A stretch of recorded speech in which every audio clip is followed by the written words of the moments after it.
Well, one memory is something that I revived just this morning. We were watching his film Asli Natli from the 60s.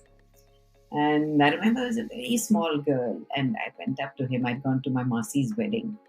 And one memory is he would say, Nani is my pet name. So he would say, Nani, you want to go for a walk with me? When he would come home after the shoots. I said, yes, uncle. And he had the most hypnotic eyes. They were really not just hypnotic on the screen. He had very hypnotic eyes in real life, you know. So I said, yes, uncle, looking at the ground, I would like to come.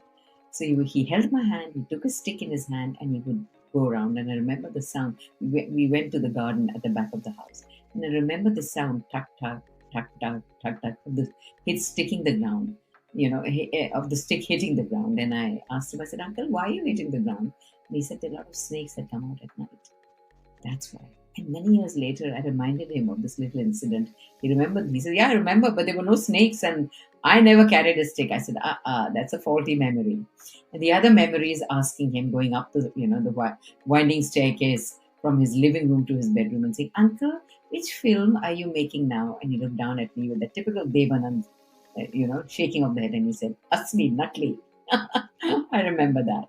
And I remember the bar used to be a frightening place for me because where all these stars used to come, Dilip Kumar and Raj Kapoor and Sunil Dutt and the whole jimbang used to come to their parties.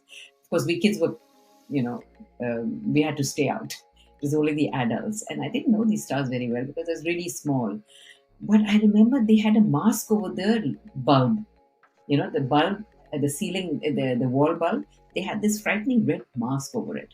And that's what put me off from going inside. Nobody had to stop me. It scared me because it threw out a red light. So that is a memory. My mother didn't have to pull me away. I wouldn't go anywhere near it. And the other memory is my Masi getting married. And there was Dilip Kumar over there. And everybody fell silent and looked at the gate. She got married at Devanand's house. And everybody looked at the entry, and there walked in a very majestic sadhana. She had a neck like a, what you call a surahi in Hindi, long neck, and those kundan earrings that she wore. And she sashayed in, and everybody, including Dev uncle and Dilip Kumar, fell silent and just looking at her admiringly when she walked in. I remember that moment, and I was looking at people and said, why are they all silent? And then I looked at her and I understood why. She was so beautiful and statuesque. So even at that tiny mind of mine, acknowledged that. These are some of the nice memories I have.